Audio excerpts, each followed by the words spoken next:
Welcome to super classes. मैं कुणाल प्रताप सिंह।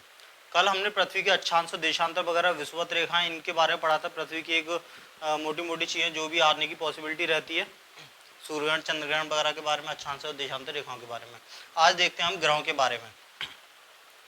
अच्छा, बुकें सबके पास हैं जिसमें सारा ज्ञान है और बुकों में से ज़्यादा ज्ञान है, पर दिक्कत वही आती है कितना याद करें, कितना सफिशियंट है, क्योंकि याद करने की अपनी एक लिमिट होती है।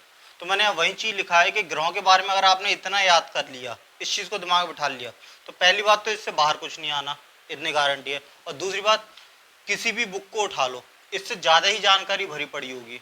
उसमें क्या है, ये पॉइंट ही बहुत ज़्यादा डिटेल में होते हैं, तो उसमें भी जगह गिरती है और जानकारी एक्स्ट्रा ही बहुत ज़्यादा होती है। तो उस एक्स्ट्रा जानकारी को नहीं पढ़ना। जो जो भी इंपॉर्टेंट चीज़ें हैं ग्रहों के बारे में, वो मैंने सारे यहाँ बहुत शॉर्ट रूप में पॉइंट कर लिए हैं। और खुद अभी जब मैं इसको अभी आपको समझाऊंगा, बताऊंगा, तो आप खुद महसूस करेंगे। अगर आप टेक्स्ट बुक दे रहे होंगे तो जो 2022 के ही जो पेपर हुए हैं अभी, चाहे वो MTS, CHSL या CGL के हों, इनमें से मोस्टली क्वेश्चन, जो भी क्वेश्चन आए होंगे वो इनमें से फंसे होंगे। ठीक है, आप ये खुद ही महसूस करेंगे।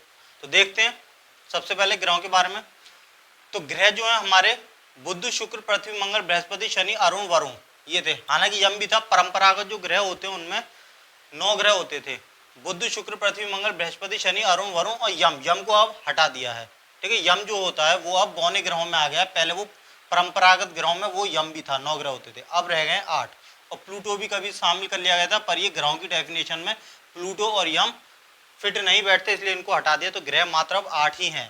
ठीक, कभी कभी हिंदी मीडियम वाले पेपरों में भी ये जो ग्रहों के नाम है ये इंग्लिश में आ जाते हैं। जैसे कि ये बृहस्पति का जुपिटर आ जाता है, शनि का सैटर्न, ठीक, अरुण का यूरेनस, ठीक, शुक्र का वीनस वगैरह, बुध का मरकरी। ठीक, तो इंग्लिश में, यहाँ तो सारे हिंदी में, यहाँ इंग्लिश में लिखे हुए हैं। इसको और लिख लेते हैं, नेपच्यून। ठीक है, ये हो गया नेपच्यून, ये यूरेनस। तो हिंदी मीडियम वाले स्टूडेंट के लिए भी इनके इंग्लिश में नाम याद होने जरूरी हैं, क्योंकि इंग्लिश में ज़्यादा फेमस होते हैं, तो इंग्लिश में आने की पॉसिबिलिटी रहती है। तो देख ले, परंपरागत जो ग्रह होते हैं उनमें ये यम भी आता था, पर अभी जो है वो ये 8 ही बचे हुए हैं। अब देखते हैं ग्रहों के कुछ क्रम। जैसे सूरज से दूरी बढ़ने के क्रम में, जैसे सूरज से सबसे पहले बुध पड़ता है, फिर उसके बाद में शुक्र, फिर पृथ्वी, पृथ्वी तीसरे नंबर पे आती है, फिर मंगल, फिर उसके बाद में बृहस्पति, फिर उससे ज्यादा दूर शनि, फिर अरुण और सबसे लास्ट में पड़ता है वरुण। तो ये तो हो गए सूरज से दूरी बढ़ने के अनुसार। इसके बाद में आकार के घटते क्रम में, कि मतलब सबसे बड़ा कौन है, फिर उससे छोटा, फिर उससे छोटा, उससे छोटा। तो वो है सबसे बड़ा बृहस्पति, फिर शनि, फिर अरुण, वरुण, पृथ्वी, शुक्र, मंगल, बुध। ठीक है, पृथ्वी उसमें आता है 5वें नंबर पर, पहला, दूसरा, तीसरा, चौथा, 5वें नंबर पे आता है पृथ्वी। और पृथ्वी सूरज से दूरी अगर देखी जाए तो तीसरे नंबर पर पृथ्वी आता है।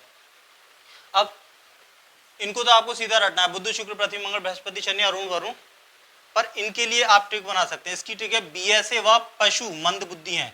बीएसए व पशु मंद बुद्धि है। बीएसए का अधिकारी होता है, तो बी से बृहस्पति, सा से एस शनि, ए से अरुण, वा से वरुण, पा से पृथ्वी, शु से शुक्र, ठीक, मंगल, ठीक है, और फिर बुध से बुध। दा से तो कोई ग्रह है ही नहीं, तो वहीं पता पड़ जाएगा। ठीक है, तो मंद से मंगल और बुध से बुध। तो इस ट्रिक से ये जो उनके आकार के घटते क्रम है वो हो जाएंगे। उसके बाद में देखते हैं बौने ग्रह। बौने ग्रह है प्लूटो, चेरॉन, सेरस और 2003 यूवी 313। फिर यम, ये हो जाते हैं कुछ बौने ग्रह। ये भी ऑप्शन में आ जाता है कि इनमें से कौन सा बौना ग्रह नहीं है, या इनमें से कौन सा बौना ग्रह है। घनत्व के बढ़ते क्रम में, मतलब डेंसिटी किसकी कम है, फिर उससे ज्यादा, उससे ज्यादा, उससे ज्यादा। तो ये बढ़ते क्रम में सबसे कम जो घनत्व होता है वो शनि का, और सबसे ज्यादा होता है शुक्र का। तो इनमें सबसे कम या सबसे ज्यादा का ही क्वेश्चन आता है। बीच के इतने सारे क्रम याद रखने की जरूरत नहीं है। जो क्रम इंपोर्टेंट है वो मैंने ये दोनों करा दिए, इनके क्रम जरूरी है। बाकी घनत्व का सबसे जो कम होता है वो शनि का होता है। शनि का इतना घनत्व कम होता है कि इसकी जो डेंसिटी है पानी से भी कम होती है। इसलिए अगर शनि को कभी पानी के ऊपर डाला जाए तो शनि उसमें तैरने लगेगा। तो शनि की डेंसिटी पानी से भी कम होती है, और शुक्र की बहुत ज्यादा होती है। द्रव्यमान का बढ़ता क्रम देख लेते हैं। तो सबसे कम द्रव्यमान होता है बुध का, सबसे ज्यादा द्रव्यमान होता है बृहस्पति का। ये सबसे ज्यादा भारी होता है, वजनी। तो द्रव्यमान का ये बढ़ता क्रम है, सबसे कम और ये सबसे ज्यादा है। इसके बाद में एक चीज और देख लेते हैं, क्षुद्र ग्रह। ये क्वेश्चन अभी भी आया था 2022 में, MTS या CHSL में आया था। देखना टेक्स्ट बुक पे जब मॉक टेस्ट देखते होगे या बैक पेपर, तो उसमें ये होगा क्षुद्र ग्रह का। तो मंगल और बृहस्पति के बीच में क्वेश्चन यही आया था कि क्षुद्र ग्रह किन किन के बीच में पाए जाते हैं। तो दो ग्रह हैं, एक है मंगल और एक है बृहस्पति। इनके बीच में छोटे छोटे पिंड होते हैं, और जैसे ये सूरज के चारों तरफ राउंड लगाते हैं, परिक्रमण करते हैं, तो ये छोटे छोटे जो पिंड हैं ये भी सूरज के चारों ओर चक्कर लगाते हैं, परिक्रमा करते हैं, और मौजूद होते हैं ये मंगल और बृहस्पति के बीच में। ठीक है, ये रहा मंगल और ये बृहस्पति, इनके बीच में क्षुद्र ग्रह पाए जाते हैं। अब देखते हैं ग्रह सारे हमने ये लिख लिए, बुध, शुक्र, पृथ्वी, मंगल, 4 ऊपर और 4 नीचे, बृहस्पति, शनि, अरुण, वरुण। आप भी चाहो तो जो कॉपी होगी उस पे ऐसी कॉपी का ऐसा पेज लेना है कि जो दोनों तरफ का पूरा पेज, इधर वाला भी पेज और इधर वाला भी, और पूरे पर ये नोट्स बनाना है एक साथ चीजें होती हैं तो कंपैरिजन करने में अच्छा लगता है कि हाँ इसका क्या है परिक्रमा काल, इसका क्या है, सारी चीजें सामने होती है, ये नहीं कि पेज के आगे पीछे करो, एक ही जगह लिखना। जैसे ये है तो बुध का देखते हैं, ये सूरज का सबसे नजदीक ग्रह है, पहले नंबर पे ही आता है, तो जैसे सूरज का सबसे नजदीक एक विशेषता होगी। दूसरा सबसे छोटा और सबसे हल्का होता है, इंपोर्टेंट पॉइंट है। इसका कोई उपग्रह नहीं होता, चुंबकीय क्षेत्र की इसमें उपस्थिति होती है, हालांकि पृथ्वी पर भी होती है चुंबकीय क्षेत्र की उपस्थिति, बुध पर भी होती है। सबसे कम समय में सूर्य की परिक्रमा करता है 88 दिन, सूरज की जो परिक्रमा होता है सबसे कम, तो ये जो सबसे कम सबसे ज्यादा होता है ये इंपोर्टेंट में आ जाता है। तो सबसे कम समय जो लेता है सूरज की जो परिक्रमा करता है, तो सबसे कम समय यही लेता है बुध। जब ये सबसे कम समय लेगा तो इसका मतलब इसकी जो कक्षीय गति है, अपनी कक्षा में जो चक्कर लगा रहा है सूरज के चारों तरफ, वो भी इसकी सबसे तेज होगी। ठीक है, तो सबसे कम समय में लगाता है इसलिए इसकी सर्वाधिक कक्षीय गति होगी। परिक्रमण काल अपनी अक्ष पर, जैसे पृथ्वी भी अपनी अक्ष पर यूं करके घूम रही है, ठीक है, यूं करके पृथ्वी घूम रही है, तो ऐसे ये अपनी जो अक्ष पर घूमता है उसमें 58 दिन लगते हैं। ठीक है, अपनी अक्ष पर घूमने में 58 दिन। पर बात ये ना तो सबसे कम है ना ही ये सबसे ज्यादा है, इसलिए कोई इतना इंपोर्टेंट नहीं है। इंपोर्टेंट वही है ये या तो सबसे कम परिक्रमा करे या सबसे कम अपनी अक्ष पर घूर्णन करे। ठीक है, तो यहाँ घूर्णन हो, घूर्णन काल, परिक्रमण की जगह इसको घूर्णन कर सकते हैं। अपनी अक्ष पर होता है घूर्णन और सूरज के चारों तरफ होता है परिक्रमा। तो घूर्णन काल सबसे कम वाला याद करना, घूर्णन काल सबसे ज्यादा वाला याद करना, ऐसी परिक्रमण काल सबसे कम वाला और परिक्रमण काल सबसे ज्यादा वाला। तो ये 4 क्वेश्चन याद करने की जरूरत है, जो बीच में पढ़ते हैं सबके उनको याद करने की जरूरत नहीं है। तो क्योंकि ये सबसे कम समय था परिक्रमण का, इसलिए इसको याद रखना है। ये वामावर्त घूर्णन करता है। ठीक है, सारे ही वामावर्त करते हैं केवल 2 को छोड़ के। एक तो ये है, ये दक्षिणावर्त घूर्णन करता है, और एक ये वाला अरुण, ये दक्षिणावर्त घूर्णन करता है, बाकी ये सारे ही वामावर्त करते हैं। ठीक है, वामावर्त मतलब एंटी क्लॉकवाइज और दक्षिणावर्त क्लॉकवाइज, घड़ी की सुई की दिशा में। अब शुक्र का देखते हैं, इसको सांझ का तारा या भोर का तारा कहते हैं। पृथ्वी का भागनी ग्रह भी इसका उपनाम है एक। इसका कोई उपग्रह नहीं है, इसका भी नहीं था, पृथ्वी के निकटतम है। अब देखो पृथ्वी ये है, पृथ्वी के एक तरफ शुक्र और दूसरी तरफ मंगल है, तो कौन सा पृथ्वी के पास है? तो पृथ्वी के पास शुक्र है, ना कि मंगल। ठीक है, तो पृथ्वी के निकटतम है शुक्र। ये सबसे गर्म ग्रह, अगर बात करते हैं सबसे गर्म ग्रह कौन सा है, तो ये है। क्यों? क्योंकि उसपे CO2 की उपस्थिति है। CO2 की उपस्थिति, तो CO2 क्या करता है, एक आवरण बना लेता है।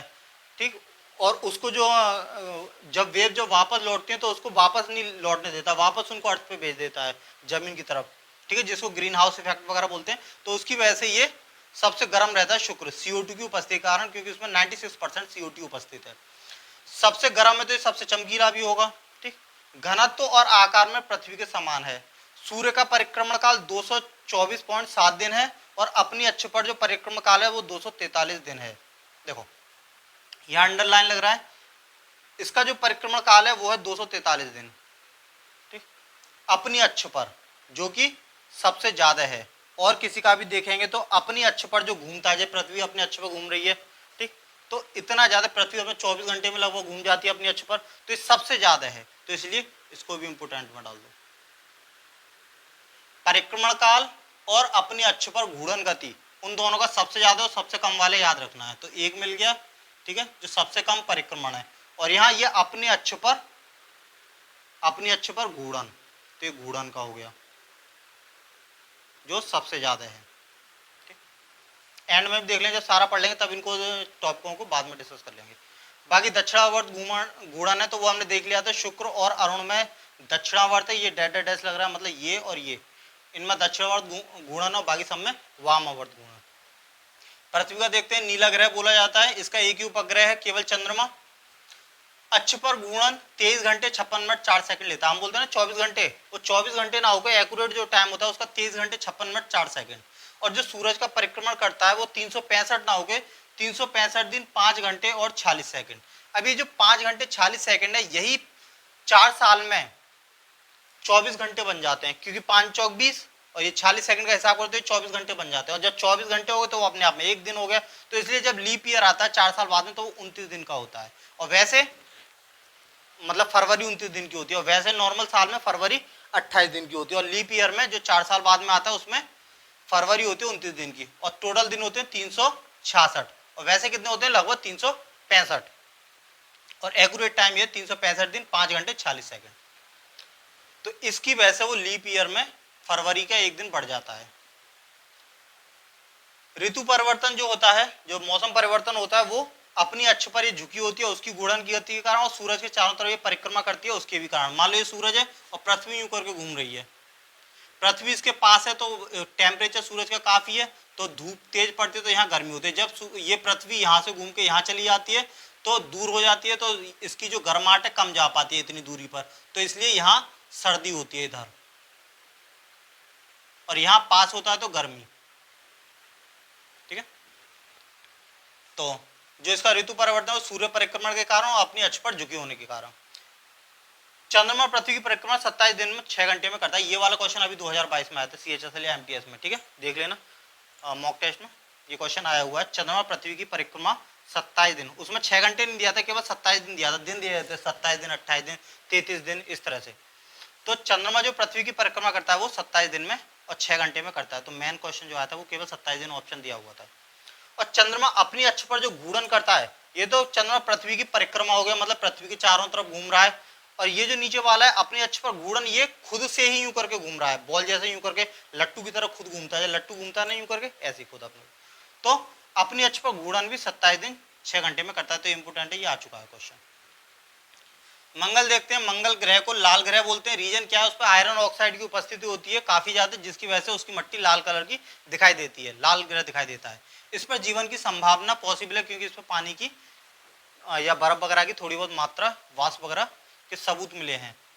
दिन का मान और अक्ष का झुकाव पृथ्वी के समान है। इसका जो दिन होता है, जैसे यहाँ भी 24 घंटे का होता है, इस तरह से इसमें भी जो इसका वो है, वो पृथ्वी अपनी अक्ष पर 24 घंटे में घूमती है, तो इसलिए एक दिन 24 घंटे के बराबर हो गया। ये भी अपनी अक्ष पर परिक्रमा 24.6 घंटे में ये घूमता है, तो एक तरह से पृथ्वी के लगभग बराबर है। तो इसका मतलब इसमें भी जो दिन रात होते हैं वो लगभग पृथ्वी के जैसे ही हैं। इसके दो उपग्रह हैं, एक फीबोस और एक डीमोस।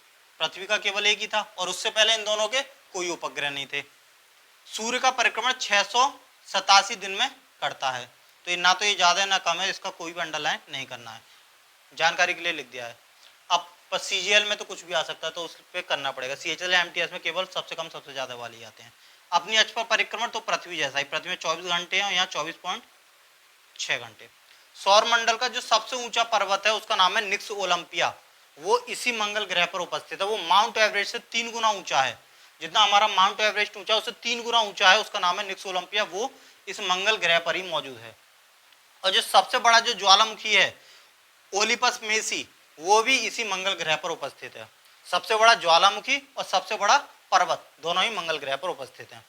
अब आगे देखते हैं, बृहस्पति का जुपिटर सबसे बड़ा ग्रह है। ठीक, सभी ग्रहों में सबसे बड़ा बृहस्पति होगा, जुपिटर। इसका इंग्लिश भी याद रखना है, मोस्टली कभी कभी इंग्लिश भी आ जाता है। ठीक है, हिंदी मीडियम वाले बच्चों के लिए भी। सूर्य का परिक्रमण काल 11.9 वर्ष है, लगभग 12 वर्ष। और अपनी अक्ष पर जो घूर्णन काल है, अपनी अक्ष पर जो इसकी घूर्णन गति है, घूर्णन अपनी अक्ष पर घूर्णन काल, वो है इसका 9.9 घंटे, यानी कि लगभग 10 घंटे।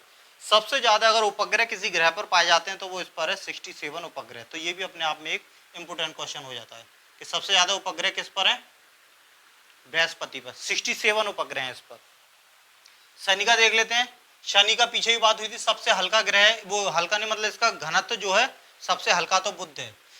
ठीक है, द्रव्यमान की अगर बात करें, पर सबसे अगर कम घनत्व बात करें तो शनि, इसका पानी से भी कम घनत्व, जिसकी वजह से पानी के ऊपर तैरता है। तो चारों ओर इसके वलय होते हैं। शनि का अगर इमेज देखो गूगल करके तो उसके चारों तरफ वलय टाइप के दिखाई देते हैं, तो वो 7 होते हैं वलय की संख्या। सूर्य का परिक्रमा काल 29.5 वर्ष, मतलब सूरज की एक जो परिक्रमा करता है, जैसे पृथ्वी 365 दिन में करती है लगभग, तो ये 29.5 वर्ष में करता है। अपनी अक्ष पर इसका परिक्रमा काल 10.3 घंटे है। ठीक, तो ना तो ये सबसे ज्यादा है ना ये सबसे कम, तो इसको रहने देते हैं। पृथ्वी का 24 घंटे लगभग, इसका 30.7। तो अपनी अक्ष पर घूर्णन काल, अक्ष पर जो होती है उसको घूर्णन गति बोलते हैं। घूर्णन गति बोल लो या घूर्णन काल बोल लो, ठीक है, घूर्णन करने में लगा समय। घनत्व तो पानी से भी कम होता है, इसलिए पानी पर तैर सकता है, ये चीज बता दे। ये क्वेश्चन भी एक बार आया था, 2 साल पहले आया था लगभग, कि क्यों तैरता है ये शनि, पानी पर क्यों तैरता है, क्योंकि इसका घनत्व पानी से कम होता है। ऑप्शन में था कि इसका वजन कम है, ठीक, और भी चीजें दे रखी थी, तो मेन चीज था इसका वजन नहीं, घनत्व तो कम है पानी से। सौर मंडल का दूसरा सबसे बड़ा जो उपग्रह है टाइटन, वो इसका है, और कुल उपग्रह इसके 62 हैं, जबकि सबसे ज्यादा इसके थे। अब देखते हैं अरुण का, यूरेनस, ठीक, ये यू है, ये वी नहीं है, यूरेनस। इसको लेटा हुआ ग्रह बोलते हैं, क्योंकि पृथ्वी भी अपनी अक्ष पर झुकी हुई है, पर ये कुछ ज्यादा झुका हुआ है, तो ये ऐसा लगता है जैसे लेटा हुआ है। लेटा हुआ क्यों, क्योंकि ये अपने अक्ष पर अत्यधिक झुका हुआ है। अच्छा, ये अपनी अक्ष पर दक्षिणावर्त घूर्णन करता है, बाकी सब वामावर्त। तो ये चीज हमने यही डिस्कस कर ली कि ये वाला शुक्र और अरुण, ये दोनों ऐसे करके डेड डैश कर लेना, मतलब ये और ये दक्षिणावर्त घूर्णन करते हैं, बाकी सभी वामावर्त घूर्णन करते हैं। कुल उपग्रह इसके 27 हैं। अब 27 ना तो सबसे ज्यादा है ना कम है, तो इसलिए इसका ज्यादा याद करने की कोई जरूरत है नहीं। ठीक, सबसे ज्यादा वाले करने थे तो वो बृहस्पति हो गए 67 उपग्रह। ठीक, सबसे कम की बात करें तो इन दोनों में होता ही नहीं, और पृथ्वी पर एक उपग्रह होता है, फिर इस पर 2 होते हैं। ठीक है, तो सबसे कम और सबसे ज्यादा वाले मैन याद करने हैं, वो याद हो जाए तो उसके बाद में फिर कुछ भी याद करना। इसका सबसे बड़ा उपग्रह टाइटेनिया है। टाइटेनिया सबका सबसे बड़ा उपग्रह नहीं, केवल इसका, अरुण के जो उपग्रह हैं 27 उनमें से सबसे बड़ा उपग्रह टाइटेनिया है। सीजीएल में एक बार पहले कभी आया हुआ था, इसलिए ये यहाँ शामिल कर लिया है। सूर्य का परिक्रमण काल है 84 वर्ष, मतलब सूरज का एक चक्कर लगाने में इसको 84 वर्ष लगते हैं। और अपनी अक्ष पर ये जो घूर्णन काल जो करता है, घूर्णन गति करता है, घूमता है अपनी अक्ष पर, वो 17.2 घंटे में घूमता है। अब वरुण देख लेते हैं। वरुण हरा ग्रह बोला जाता है, क्योंकि इसका रंग हरा होता है। मीथेन के बादलों से ये घिरा होता है। ठीक है, ये भी क्वेश्चन एक बार पूछा गया था कि निम्न में से किन के ऊपर मीथेन के बादल पाए जाते हैं, तो वो वरुण था। कुल उपग्रह 13 होते हैं इसमें, और सूर्य का जो परिक्रमण करता है 164.8 वर्ष। इस पे भी अंडरलाइन कर लीजिए, क्योंकि देखो सूर्य का परिक्रमण काल कहीं इतना कहीं नहीं है। सूर्य का परिक्रमण काल यहाँ 365 दिन दे रखा है, ठीक है, पर यहाँ वर्षों में बात हो रही है। 164.8 वर्ष वो दिन है, ठीक है, पर ये है वर्ष। तो 164 या 165 साल में, लगभग 165 साल में ये सूरज का एक चक्कर लगाता है। तो सबसे ज्यादा अगर परिक्रमण काल की बात करें तो वरुण होता है, और अगर सबसे कम समय परिक्रमण काल की बात करें तो बुध हो गया 88 दिन। बुध का सबसे कम 88 दिन और वरुण का सबसे ज्यादा 164 वर्ष। ये क्या है, परिक्रमण काल। और अपनी अक्ष पर इसका जो घूर्णन काल है, घूर्णन गति है, वो 16.1 घंटे में ये अपनी घूर्णन कर लेता है। तो परिक्रमण काल हो गया ये सबसे ज्यादा, और इसका परिक्रमण काल सबसे कम। अगर घूर्णन की बात करें तो घूर्णन में सबसे ज्यादा 243 दिन हो गया शुक्र का घूर्णन काल, और अगर सबसे कम देखें तो लगभग 10 घंटे बृहस्पति का, उसमें ये दोनों हैं घूर्णन काल में।